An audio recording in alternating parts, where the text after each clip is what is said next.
personal bannamawulire mugenda ne mulumbagana abantu personally abantu ne babatereka katolaba yekolera uyo mulina ku files ngaziwe ne wali bawa myaka nkaaga simunonya aja kumala yeje kwesi talina mirembe yafuluma Uganda mulongo yekolera ono munnakibiina ki National Unity Platform era y'omu ku blogger abasinga okwogera ku nsonga ze NUP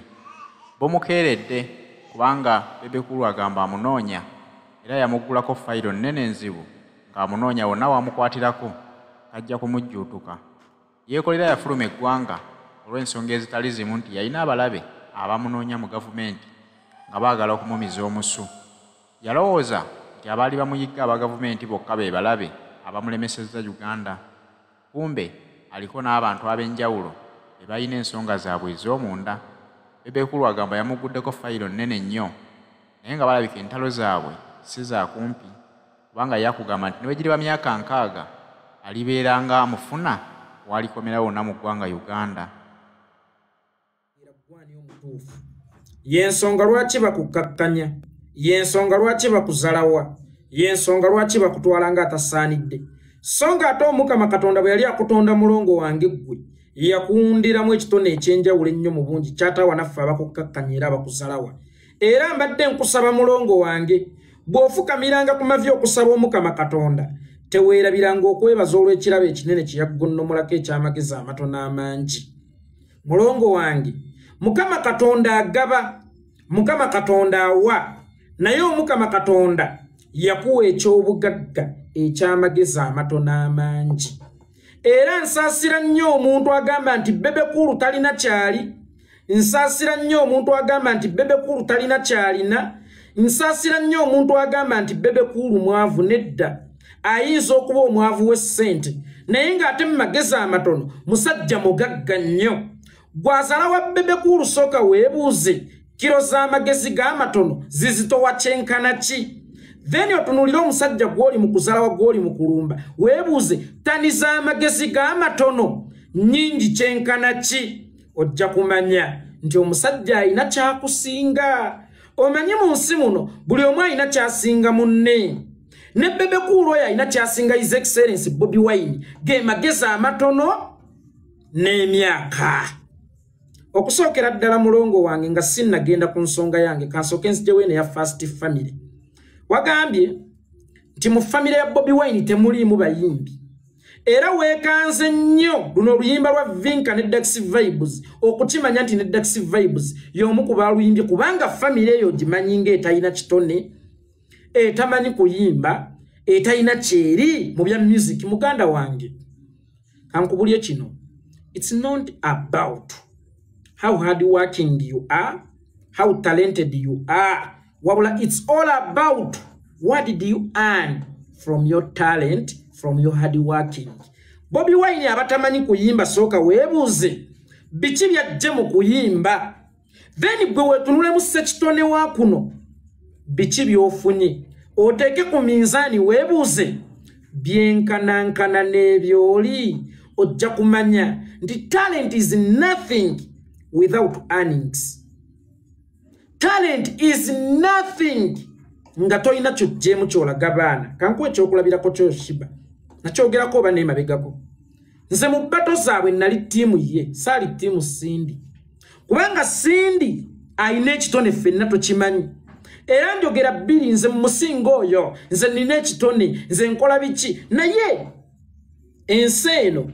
etunuulira ki kyojjeemu ekyo kye weewaanyisa. Tetunuulira ekyo kye weewaanyisa. At the end of the day abaana bajja kukubuuza ki kyojjeemu ekyo. Kati Shiba ne mutwala nti yamanya obunafu bwe naye n'abeera hard working, n'akola nnyo n'atoba nnyo okutuuka mu matu gaffe. Omuntu omulema adduka n'ab'amagulu 2 nze mussaamu nnyo ekitiibwa. Era y'ensonga lwaki mu bbato zaabwe nagamba kampagira ono atalina kyali naye yateekamu ennyo amaanyi okutambula n'abalina kye bali, abalina kye bali ne batuuka omumwepikira. Ensi eno tetunuulira bulungi bwo wabula etunuulira obulungi wabujjamu ki. Nze nsobola olekawo omukazi omulungi nengena ne stabwa wange nattolo netweberereyo obulungi sidya kakati ekitonde kyo muganda wange soka webuze byokijjemu nga tonna tunulira balala be batalina bitonde ate abalina bye bafunyemu atalina kitone kyekitono kyamutembeeta ne kimutuusa okubanga bannayuganda bonna bakkiriza nti Bobby is my president kubanga gwe balonda gwe ow'ekitone ekinene tosobola na kukikozesa kuwangula bwa LC Kiwatule gy'osula gwe ow'ekitone ekinene tosobola yadde okuduumira omwana nti ndetera wali ekidomola ky'amazzi kaba baba bobozaala nabo bakubuusabuusa entegeerayo gwe ow'ekitone ekinene toli influential tosobola kulagira toyina se yonna oli ku first family mutebalina bitone kyokka nga ate olunaku olwaleero dakisi gw'ogamba nti weekanze nnyo akusinga n'ebyobugagga kubanga abakozi bali determined ate bassaayo nnyo omwoyo mu bye bakola omubumbi w'ebibye yeemanyi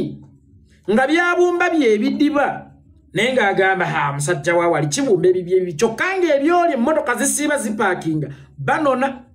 kyokka era ne gye babitwala batunda ne bakomawo ne basuubula okyetadde mu comfort zone nti nze nina ekitone fe waffe tuyina ekitone muganda wange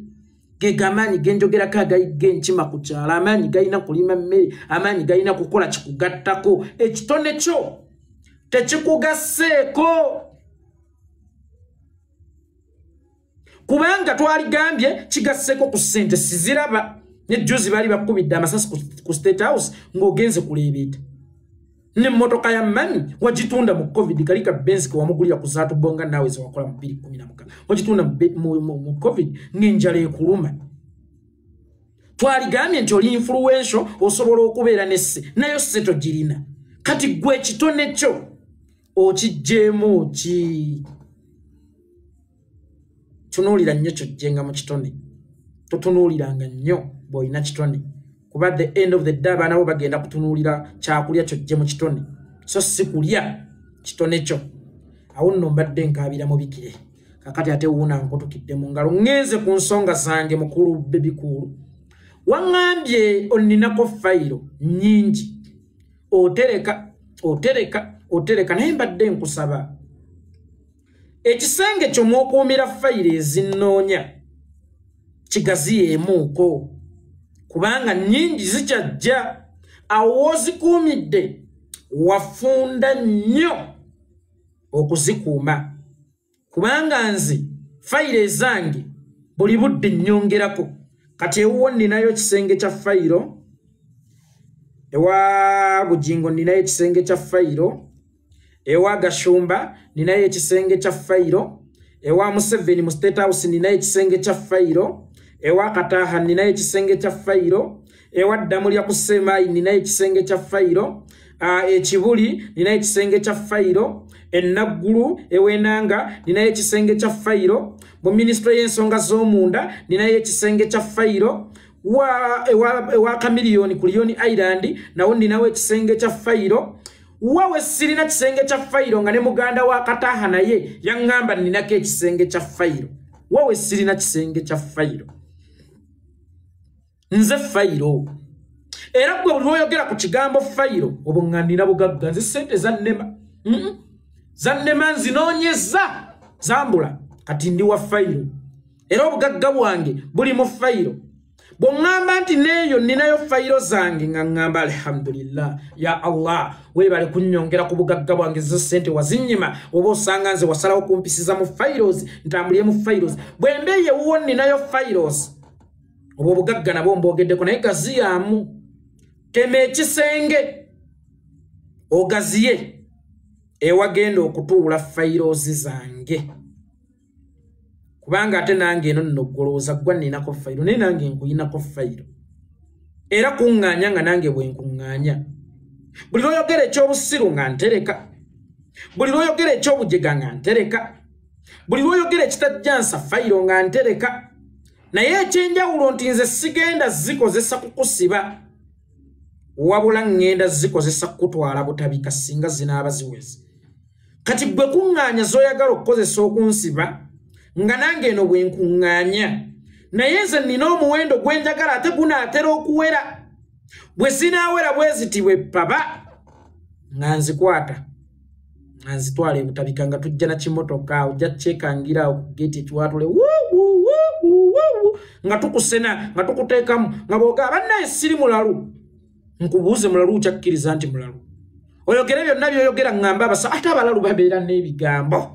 era bwe njo bagamba omuwulira by'ayogera bakuteekemu bakutwala ebutabika n'olwekyo omukwano bebikulu kuŋŋaanya files nga nange eno bwe nkuŋŋaanya naye nze sigenda ezizo zikozesa kukusiba nedda ogenda butabika ekirala file ezo zikuŋŋaanye nnyo you never know you may use it to access the state house in the future and very soon actually oyinza zikozesa nojja no nsi yekolera mumanyi yekolera mumanyi mukuleewo nnyingire mukole eki zitereke zikuume butiribiri oyinza okuzeetaaga okwaccessinga state house Bebe kulu nakuyingizaako mu business gye buvuddeko bwe wanteekako obukadde 10 ku muntu yenna asobola okuntuusaako nenkugamba abantu b'owa ssente tebamanyi wembeera nze mbeera mu nnyumba nga bwe wagamba nti ndi musibe oba ndi musibe ate nze atali mulamba emirambo gye gibeera ebweru w'ennyumba misana n'ekiro nze kale kambeere mu nnyumba naye nakuyingiza mu business nenkugamba ssente ezo zimpe nze neereete tugabane mmale nkubuleko nzire kikola kuba eyo ddiiru eba ewedde nze neereese kati kiri gy'oli okunyweza bwe nkusimattukako nzire mu mbule bw'okwata miliyoni zange 10 zimpe nze nkuweko miliyoni 3 nga bulooka neereete mmale mbule nzire mu nziruke kyekikola otherwise ogenda kutuuka okugwa embugubugu ogwa obusukutu bw'amatama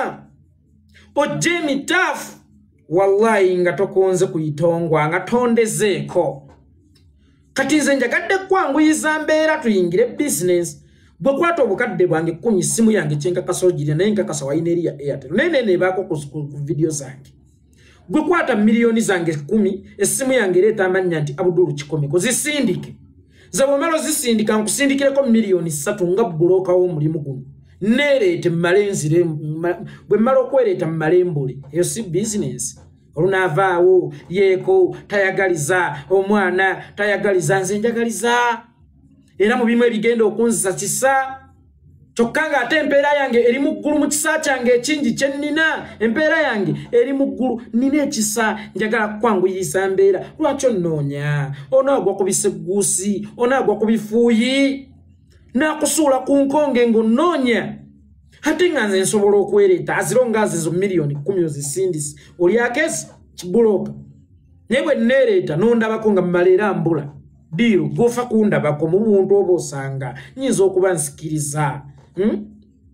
nyinza okuba nsikiriza ng'oyagala okundaba ate oyinza n'okuba omumiisinga mulongo wange nange nkusubwa mulongo wange oyinza n'okuba omumiisinga nga gwewulira oyagala kundabako just kuntunulako butunuzi embeera ekukakkane emmeme ekukakkane mulongo wange sikirina buzibu mulongo wange gwekwata bukwasi miliyoni zange 10 ozinsindikire ojje ozinsindikire miliyoni zange 10 nkuweko miliyoni 3 nzije neereete ondabeko oyinza okuba oyagala kuntunulako omutima gukakkana oba bakundogeddeko ng'omusawo gye wagenda yakugamba nti ekizibu kino ky'olina okuwona olina kusooka kumiitinga kuyeekolera yitongwa nja kukimala mulongo wange nga lwaki onfaako nga lwaki ŋŋendako mulongo wange nga nze eddagala nze kikolo sindika busindisi miliyoni zange 10 ku nnamba eyo yennyini male nkuweeko miliyoni 3 nga bwe bulooka neereete muganda wange bebi kulu otherwise bw'otaakola ekyo ojja kutuuka kugenda mu ntaana nga tondabye ku wuuyo wagambye nti ne bwe ndiba wa myaka 6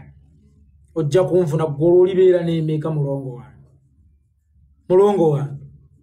wendiweereza emyaka 6 kugenda kuba otuusa emyaka emeka zezo ensonga za Bebe kulu bw'atyo